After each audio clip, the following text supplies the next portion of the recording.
Blessings. I am Topeka K. Sam, the founder and executive director of the Ladies of Hope Ministries, also known as the LOHM. The LOHM empowers all women and girls who are impacted by the criminal legal system. We advocate for decarceration, decriminalization, and community healing through sustainability, edification, and legislative advocacy. Our vision is epic because we are working to end poverty and incarceration of women and girls globally. I know it's a big feat, but we're doing it. And with your help, this year, the LOHM will work together to launch the 5th with the LOHM. So each month we will be highlighting specific issues and critical issues that are current and impacting our community. I've invited a few friends and colleagues to work with me and share their experiences on parental incarceration upon returning home, and the parents that they left behind, specifically fathers. Please stay tuned. Some of you might be having Father's Day brunch with your dad. I wish I was having Father's Day brunch with mine. But this is my way to pay tribute to him, to continue to bring awareness. And so what I'm doing on this Father's Day is bringing you food for your soul and food for thought as we work to change the narrative of parental incarceration and family reunification within this country. Again, happiest Father's Day all. I, in doing this event, knew that I could not bring and talk about dads without talking about the good brother, Khalil Cumberbatch. I know the things that he's experienced, having to go to prison, also being in an immigration detention center, and just the incredible work that he's doing. And so, Khalil, thank you so much for joining us and for being a part of this conversation. And so his years of work in advocacy, criminalization of people of color, and just being an incredible father. So just to bring context around fathers and Father's Day, and New York specifically, what do you think is the most important thing for people to take away from the conversation that we're having around the system and its impact on families, but specifically the amount of fathers that are incarcerated right now in the country and then in New York? Yeah, I think the main thing for folks to take away from this conversation is just to be keenly aware of how incarceration, detention, forced separation for any amount of time by the criminal injustice system, how much it weans on the individual, how much it weans on the family, and to understand that those impacts are multi-generational. The reality is that my children will always hear and have a reference point about my incarceration. They will always hear and have a reference point about my immigration detention. They're gonna have to carry that experience and that trauma, unfortunately, for the rest of their life. And I think that all too often, while it is rightfully needed, the focus is on the individual and the trauma that individual suffers, rightfully so, and the families, rightfully so. But we really need to start having a longer conversation about how these traumas will be carried on for generations to come. What are some of the solutions that you would encourage our governors, our presidents, to begin to put together, but also the people? What can the people do to get engaged and making sure that our fathers are actually being respected in the way that I love and cherish and respect my dad? But that will also help them to be free and be with their families this Father's Day and others to come.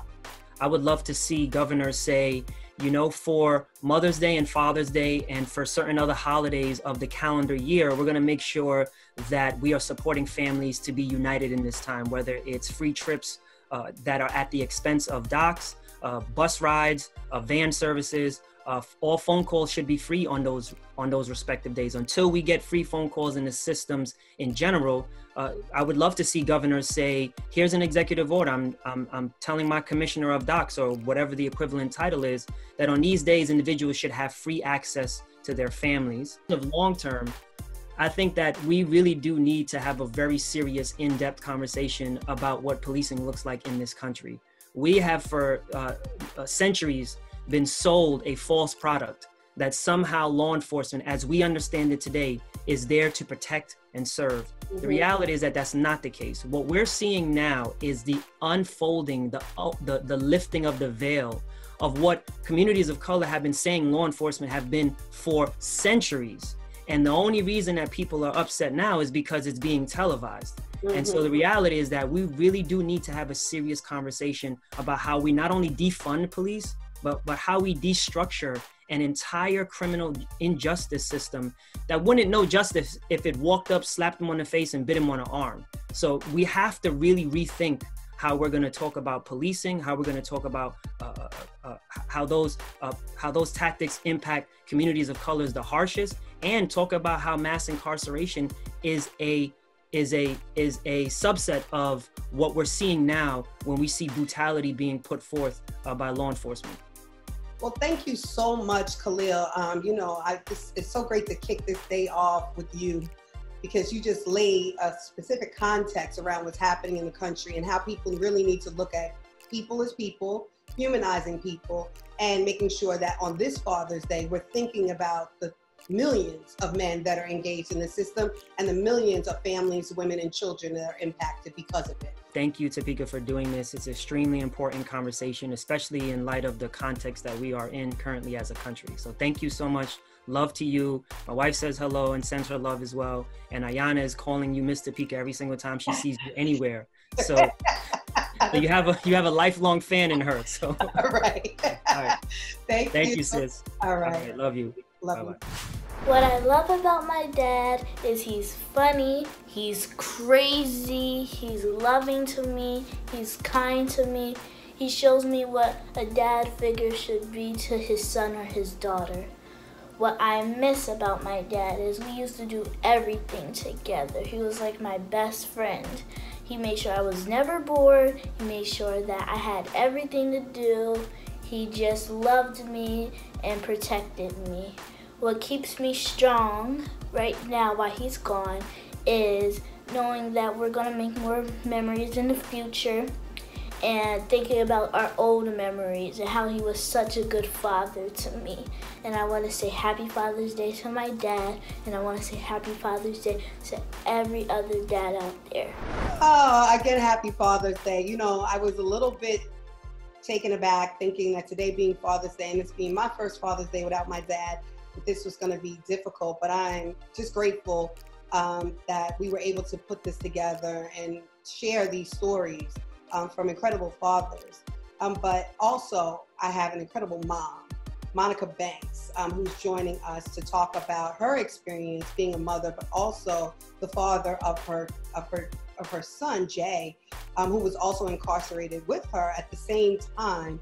And then now her daughter, her father's incarcerated. So on Father's Day, just talking about what this means to her and how difficult it's been just to survive. But Monica Banks not only is the founder and CEO of Unfinished Journey, which is incredible, and I can't wait until she launches that, but also she's a speaker for the Faces of Women in Prison Speakers Bureau. And so to learn more about her and her story, and also to get her as a speaker, you can go onto our website, tap into the Bureau, and hire her. But Monica, thank you so much for joining on this Father's Day to talk about your experience. And so as we both know, 80% of women who are incarcerated are mothers. And so for you going in to prison and being away from your son, Jay, at the time, tell us a little bit about what that was like, then his dad having been in as well, and then now Jay being in his cell. Me and my son's father were, incarcerated at the same time. The impact, I guess, that it had on our family was difficult, to say the least. Neither one of us were there to help our son pick up the pieces and help him understand, what was going on. It's been years, though, since I've been in prison, and I could still feel everything like it was yesterday. His tears on me, holding him, hugging him, crying, telling him that mommy is so sorry. The impact of both of us being in prison took a toll on everyone, including my parents, since they were the ones keeping our son. Trying to cope with my son's father telling on me took a toll on everyone. And we know, I'm thinking about the Real Housewives in New Jersey, for example, when Teresa, she was able to go in and do her time, and he was able to stay home with the kids. And then he went in while she came out and then ended up being deported. But why weren't you given that opportunity? Why would you say that? Ooh, we never get those type of opportunities. We need to continue to fight and look at what we can do to not only save our women and children, but also save our families and communities, right? And so while Lyric right now, you're home, thank God, and she hasn't had to experience you being away. But what is it like for her having her dad incarcerated? It's a struggle between me and him trying to do like the co-parenting thing. This is, I guess, definitely a challenge for me because there's a lot of trauma and animosity there. But what I try to remember is, you know, my daughter's innocent. And no matter what me and his history is, her dad has always been a great father and loves her, you know, unconditionally. So I push, you know, my issues to the side that I have with him. And I try to keep the communication with them as often as possible. You know, we email, we send pictures, we talk often, and just reiterate to her how much he loves her. I think she's dealing with it pretty good. Right now, they're able to do like virtual visits. So she gets to see him. But when she was younger, I used to take her to the prison. Now that she's older, she doesn't want to go. So I don't force that on her. Yeah. Well, thank you so much, Monica, for sharing, you know, your story and sharing about just the impacts that incarceration has had on you being away from your child and their dads, right? And, you know, moms sometimes have to play dual roles, and that's the role that you're playing. So I don't say happy Father's Day to mothers, but I do say happy day to you. Thank you so much. Thank you for having me, Topeka. All right, thank you. I'll talk to you soon. All righty, bye-bye. One thing that I miss about my dad is he was really fun to be around. One lesson I learned from him was to have a good style of clothing on and make sure I look good. One thing that helps me cope is just listening to music and messing with my Legos. One thing I want him to hear is that we all love him and happy Father's Day. Okay, again, welcome back. And this is Topeka K. Sam with the LOHM, and I'm here with my brother, the good brother. I just had the good brother, Khalil.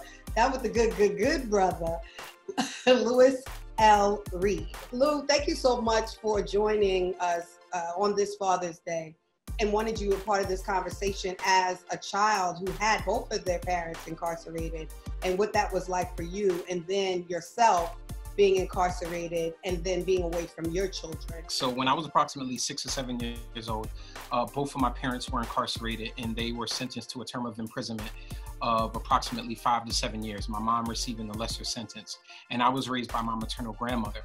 And it wasn't until I got older that I realized that the systematic issues that we face as African Americans, institutionalized racism, mass incarceration, so on and so forth, it wasn't an individual experience that I was alone in.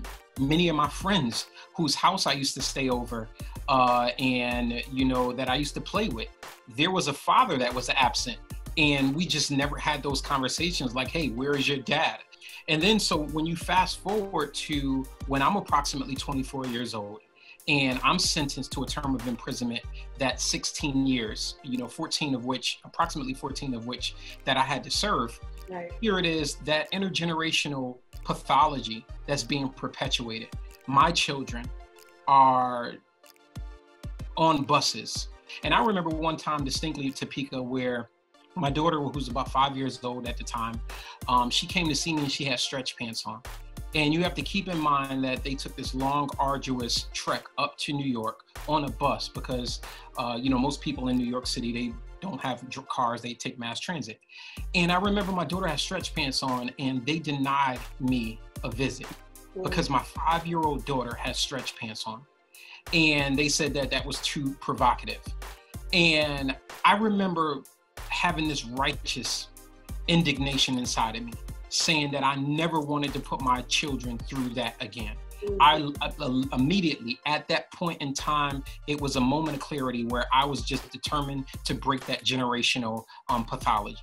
And so how I got to where I am, while I was incarcerated, I used to organize. I had the opportunity to matriculate through university, earn a dual bachelor's degree, one in psychology, one in criminal justice, go on to get my master's in clinical counseling. And I began to think about like how I was going to fight the power. And I was determined to be able to bridge that chasm between resources and power and people being closest to the solution and also knowing the problems to be able to make sure that we're bringing about a viable change in this criminal justice reform space. So let's talk about that a little bit. And thank you for that context and sharing your personal experience.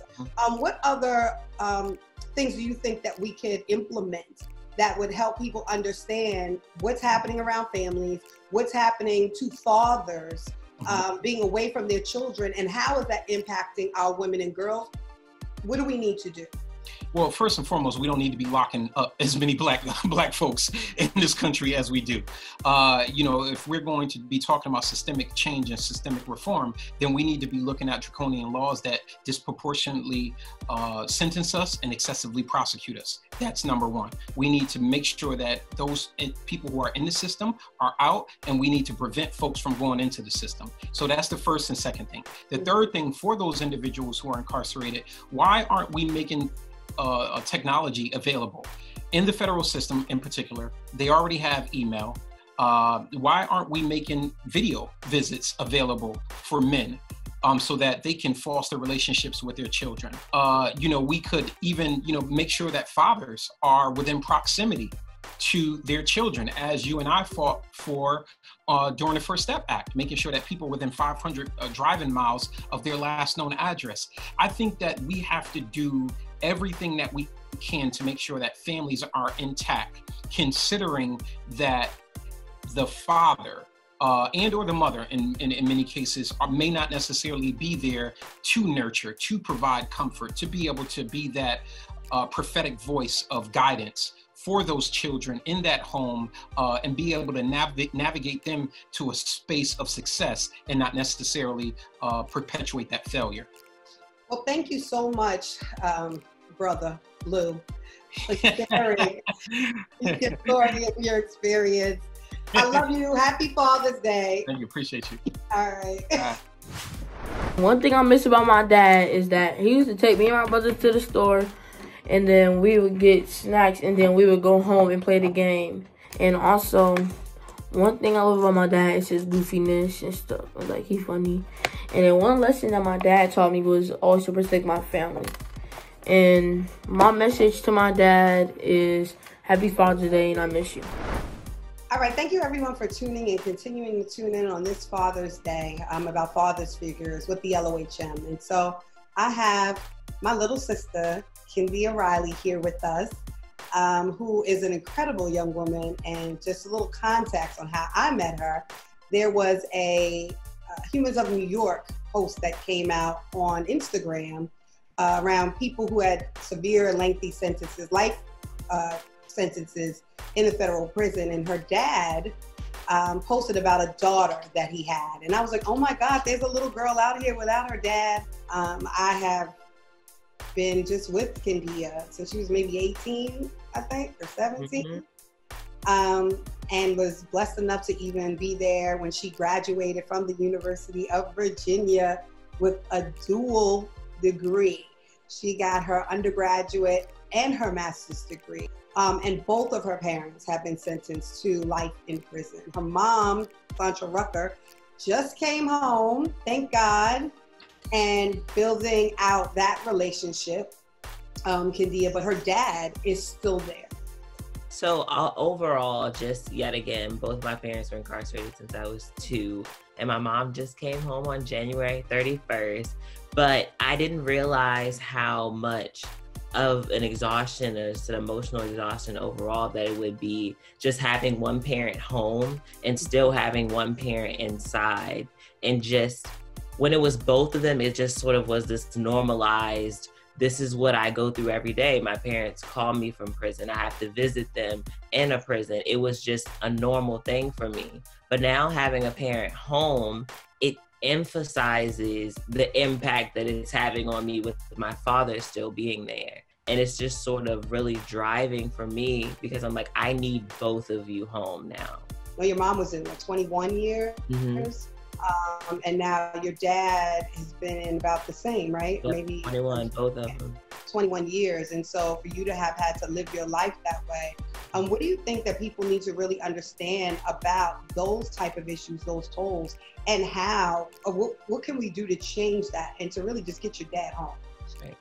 I think that honestly, just having some sort of publicity to the situation as an entire, because with my mother, it was just this constant contact of highlight the case.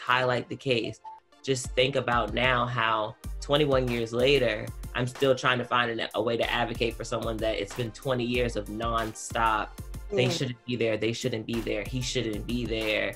And it took 21 years of saying that to a judge for my mother, and she just got home. So it's like, how far do we have to go to get them out once they've been in? Wow, you know, every time you talk, you give me chills every single time. And I'm just like, oh my God, I don't even understand your strength and resilience.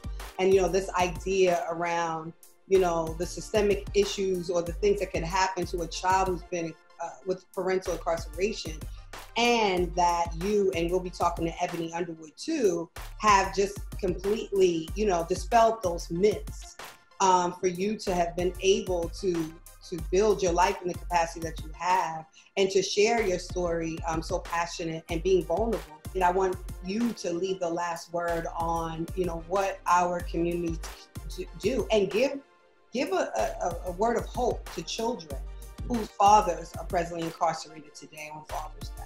So I'd say for the people that are just behind policies, behind legislation, just be cognizant of your power. Everything is in the power you have. Just having that delegation to thoroughly think through the decisions that you make, because it can impact and just lives way beyond. Even though my mother is home, I still have that impact. I still have that trauma. It's still hard to try to reconcile our relationship. It's way beyond prison walls. And to all the children that are just like me, I'd say that just never forget how capable you are. We have infinite capabilities, and we have the momentum to move mountains at the end of the day. So just understanding our circumstances aren't us and they don't define us. Just knowing that we can and we will, and we'll never stop. I thank you. You are an incredible beacon in light and an aspiration to me and to many people who hear you. So tell your dad I said Happy Father's Day, and we hope to have him home with you soon too. Thank you. So for everybody that looks at it, they look up Daryl Riley, and the hashtag is Free Kendu. So KENDU. Thank you. What I miss about my dad is that when I was younger, he used to always take me shopping, took me to the water park, always telling me to do sports, always take me to basketball games. What I love about my dad is that he always call and check up on us and see us we okay. He always telling me be a leader, not a follower. And one special message I want to say to my dad is, I love you and I can't wait till you come home. Happy Father's Day.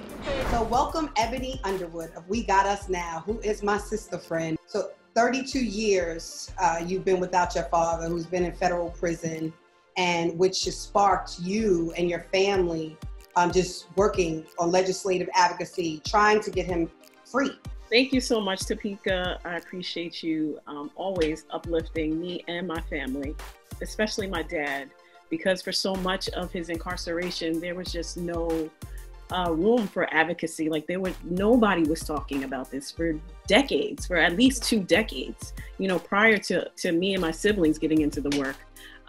We're actually, I had to step away from this important conversation because it's Father's Day, and We Got Us Now, my organization, is also hosting a Father's Day conversation with 4 compelling men who come from 3 generations of being affected by parental incarceration. So this is going on right now. You know, yeah, as you explained, my father's been incarcerated for 31 years. I pray that, you know, it won't be that way any longer for the remainder of this year. 2020 has been incredibly surprising on so many levels, right? From already having to deal with the fact that, you know, he's 66 years old and dealing with, have been incarcerated for 3 decades. But now, you know, compound that with the fact that COVID-19 is something that is effectively, you know, making him part of one of the most vulnerable populations at 66 years old. So I have a lot of emotions attached to this year. You know, there's a lot that goes into just today and this feeling about fatherhood and just what this all truly means. So for the first 20 years of my father's incarceration, I never really spoke about this. This was something that I did not share publicly. And what really propelled me to talk about this and speak about this issue was the fact that the Obama administration said that they wanted to reform the criminal justice system. And for me, I just was kind of just blown away by the fact that the president at the highest level of government understood that there was a problem. I couldn't believe it. I mean, my father had been fighting for decades just with no relief. And so I said, I gotta say something, you know, at the very least. You know, we talk about my dad, but you know, we didn't even talk about the details of why I decided to say yes. The reason why I decided to even say yes is because, as you can imagine, laws come out all the time, or things come out, and it seems like, oh, okay, this law may apply to me. For the majority of times, it was like an emotional roller coaster with my dad. A new law would come up and he'd be so excited, and then the law would not apply to him. And oh my God, he would get us excited, and then we would get excited, us having no understanding of the law. And then just be like, what do you mean? It applies to you, but it doesn't apply to you because of lack of retroactivity in the law? I don't understand what that means. And so when I heard the president, I know that he has carte blanche when it comes to clemency. And so I was like, oh my God, I have to say something in this moment. And then I turned around and I saw my son and my nephew. And in that moment, I remember the day clearly, it was January 11th, 2014. And I said, they've never met him outside of prison. Well, they don't know the magnitude of how incredible this man is. And their fathers are in and out of their lives. You know, my sister and I, we raised our sons together. I was like, oh, I gotta say something. Like, you know, for the sake of manhood, you know, for the sake of their manhood, for the sake of them understanding their lineage, you know, beyond where he's at. I gotta say something. And that is what propelled me to do this work, and I learned so much in the process. Well, Ebony, thank you so much for jumping away from your panel and your conference to join us and do this together. I mean, WeGotUsNow.org is an incredible organization, one of, if not the organization out there now that is helping to make sure that you're providing voice training, elevating, educating, empowering, and engaging. See, I got all the E's, like, to make sure that our families, our children, and young adults, people know what's happening from your voice, by your voice, and through your voice. So I love you. You know, I stand with you and your entire family in saying free William Underwood. Thank you. Hopefully, as you said, this will be the last Father's Day. We know that every sitting president, because he's in federal prison, has the executive authority to stroke that pen and give him clemency. And it is all our prayers that he is free soon. So I love you. Thank you. Thank you so much, Tamika. I appreciate you and love you so much. Hope to see you soon. I know. We got to get together. Yes, please. All right. All right. Take care. Bye. Thank you for having me. Hi, my name is Michael, and what I like about my dad is the fact that he doesn't judge people, unlike a certain person I know who's near me. What I miss about my dad is the fact that him being here. So, what I miss about my dad, talking to him, what I love about my dad, he's opposite from my mom, and we talk about stuff that I can't talk about with my mom. And my dad just laid back and cool, so yeah. And he not strict like my mom. My mom's like the strict parent, and then my dad's like the less strict parent. He just talks to me, and he talks to me more, and that's what I like about my dad. I'd like to thank all of our guests today: Lewis Reed, Monica Banks, Ebony Underwood, Kyndia Riley, and Khalil Cumberbatch.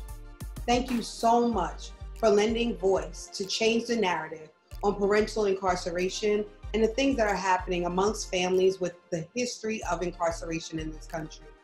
Every story told and gave insight. Every single step that we take creates an impact that leads to reform and reunification in our communities. I'd also like to take a moment to again pay homage and tribute to my father, Deacon Augustus Sam. As most know, my dad passed away this year, and I was really, really blessed to have such an incredible and amazing father and role model in my life. Through my own incarceration, I know the impacts that it had on my parents, both my mom and dad, but my father came once a month with my mother, and I thank my brothers, who are all incredible fathers, who made sure that they supported me through that time. But without them and the support of them, I would not have been able to get through that time and even do the work that I do today. And so though as most difficult that this is for me, having the opportunity to share the experiences with my sisters and brothers through their pain also gave me, I would say, strength and courage. And I know that my dad, who is looking over all of us right now, is very, very proud of what we're doing in honor of him to pay tribute to fathers and father figures on this Father's Day. So Daddy, I appreciate you. I love you so much for everything that you imparted in me and the man that you were and the man that I dream one day to have. You've made an incredible impact on my life. And I am just grateful to God that I had the opportunity to transform through your guidance, through your love, and through your compassion without judgment ever. And you were with me every single step of the way. And I'm grateful that I was able to be there with you every step of the way until your last breath. So thank you all again for joining us on this Father's Day. And please continue to tune in for the LOHM on the 5th. God bless. And again, happy Father's Day.